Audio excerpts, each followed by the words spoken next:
अमीर और गरीब दोस्त की दास्तान। शहर के एक पुराने मगर जिंदा दिल मोहल्ले में दो बच्चे एक ही गिल्ली में पले बढ़े। एक का नाम अहमद था और दूसरे का सलीम। दोनों की उम्रें तकरीबन बराबर थीं, मगर उनकी जिंदगियों में जमीन आसमान का फर्क था। अहमद एक अमीर ताजिर का बेटा था जिसके पास बड़ा सा बंगला, नौकर चाकर, महंगी गाड़ियां और हर आसाइश मौजूद थी। दूसरी तरफ सलीम एक गरीब मजदूर का बेटा था जिसका बाप दिन भर ईंटें उठाता और शाम को थका हारा घर लूटता, जहां 2 कमरों के बोसीदा मकान में 6 अफराद रहते थे। अहमद के हाथ में बचपन से महंगे खिलौने होते, जबकि सलीम अक्सर टूटी हुई गेंद लकड़ी के बने खुद साख्ता खिलौनों से खेलता। लेकिन उन सब फिरकों के बावजूद उन दोनों के दिल एक जैसे थे। दोनों एक ही सरकारी स्कूल में पढ़ते थे, एक ही बेंच पर बैठते और एक ही ख्वाब देखा करते थे, बचपन की दोस्ती।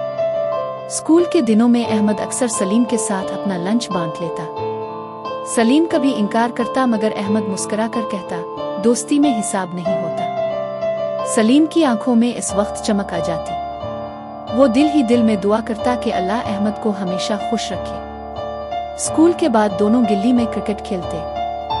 अहमद के पास नया बिला और बाल होती और सलीम सबको खेल के उसूल समझाता। दोनों एक दूसरे के बगैर अधूरे थे। एक दिन स्कूल में फीस न देने की वजह से सलीम को क्लास से निकाल दिया गया। वो खामोशी से स्कूल के सहन में बैठा रो रहा था। अहमद को जब ये खबर मिली तो वो फौरन अपने वालिद के पास गया और सारी बात बताई। अहमद के वालिद ने फीस अदा कर दी, मगर सख्ती से कहा, ये आखिरी बार है, हमें हर किसी की जिम्मेदारी नहीं उठानी चाहिए। अहमद ने सर हिला दिया, मगर उसके दिल में पहली बार ये एहसास पैदा हुआ कि अमीरी और गरीबी के दरमियान एक दीवार है। वक्त का पहिया। वक्त गुजरता गया। दोनों जवान हो गए।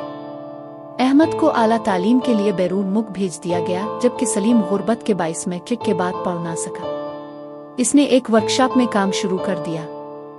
हाथ तेल और ग्रेस से भरे रहते, मगर दिल में अब भी ख्वाब जिंदा थे। अहमद जब छुट्टियों में वापस आता तो दोनों मिलते। अहमद महंगे कपड़ों में मलबूस होता और सलीम सादा शलवार कमीज में। महल्ले वाले अक्सर कहते, अहमद अब बड़े लोगों में उठता बैठता है, सलीम से दोस्ती ज्यादा दिन नहीं चलेगी। लेकिन अहमद हमेशा उन बातों को नजरअंदाज करता। दोस्ती की आजमाइश। एक दिन अहमद के वालिद का कारोबार अचानक शदीद नुकसान में चला गया। गलत फैसलों, धोखे और मार्केट के उतार चढ़ाव ने उन्हें तोड़ कर रख दिया। बंगला बिक गया, गाड़ियां नीलाम हो गईं और नौकर एक एक करके चले गए। अहमद की जिंदगी एकदम बदल गई। जब अहमद ने सलीम को ये बात बताई तो वो खामोशी से सुनता रहा। फिर बोला, दोस्ती में वक्त नहीं देखा जाता अहमद। आज तुम मुश्किल में हो, कल मैं हो सकता हूँ। सलीम ने अपनी थोड़ी सी जमा पूंजी अहमद को दे दी, हालांकि इसके अपने घर में भी फाकों की नौबत आ जाती थी। अहमद की आंखों में आंसू आ गए। इसने पहली बार जाना कि असल दौलत क्या होती है, गुर्बत की अजमत। अहमद ने दोबारा तालीम मुकम्मल करने की कोशिश की, मगर वसाइल कम थे। सलीम ने इसे अपनी वर्कशॉप में काम दिलवा दिया। लोग हैरान थे कि जो अहमद कभी एसी कमरों में बैठता था, आज ग्रेस में लखपत काम कर रहा था। मगर सलीम ने कभी इसे कमतर महसूस ना होने दिया। वो अक्सर कहता, मेहनत में कोई शर्म नहीं, शर्म तो बेईमानी में है। अहमद आहिस्ता आहिस्ता मजबूत होता गया।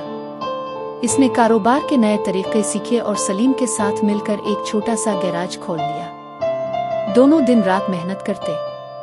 कामयाबी की नई कहानी। कुछ सालों में उनका गैराज एक मरूफ वर्कशॉप बन गया। अहमद ने अपने इल्म से कारोबार को वसअत दी और सलीम ने अपनी ईमानदारी से लोगों का एतमाद जीता। जल्द ही उन्होंने एक छोटी कंपनी कायम कर ली। अब अहमद दोबारा अमीर हो चुका था, मगर इस बार उसकी दौलत के साथ आजिज़ी भी थी। इसने कभी सलीम को खुद से कमतर ना समझा। दोनों बराबर के शरीक थे। एक दिन अहमद ने सलीम से कहा, अगर तुम ना होते तो मैं शायद टूट चुका होता। सलीम मुस्कुराया, अगर तुम मुझे दोस्त ना बनाते तो शायद मैं कभी बड़े ख्वाब ना देख पाता। अंजाम और सबक। एक दिन दोनों इसी गिल्ली से गुजर रहे थे जहां वो बचपन में खेला करते थे। अहमद ने एक गरीब बच्चे को देखा जो टूटी हुई गेंद से खेल रहा था। इसने फौरन इसे नई गेंद लाकर दी और कहा, ख्वाब देखना कभी मत छोड़ना। सलीम ने अहमद की तरफ देखा और कहा, दौलत आती जाती रहती है, मगर अच्छा दोस्त अल्लाह की नेमत होता है। इस दिन दोनों को एहसास हुआ कि असल अमीरी पैसे में नहीं बल्कि इंसानियत, वफादारी और सच्ची दोस्ती में है। सबक: ये दास्तान हमें सिखाती है कि अमीरी और गरीबी वक्ती चीजें हैं, सच्ची दोस्ती आजमाइश में पहचानी जाती है। इंसान की असल पहचान इसका किरदार और नीयत होती है।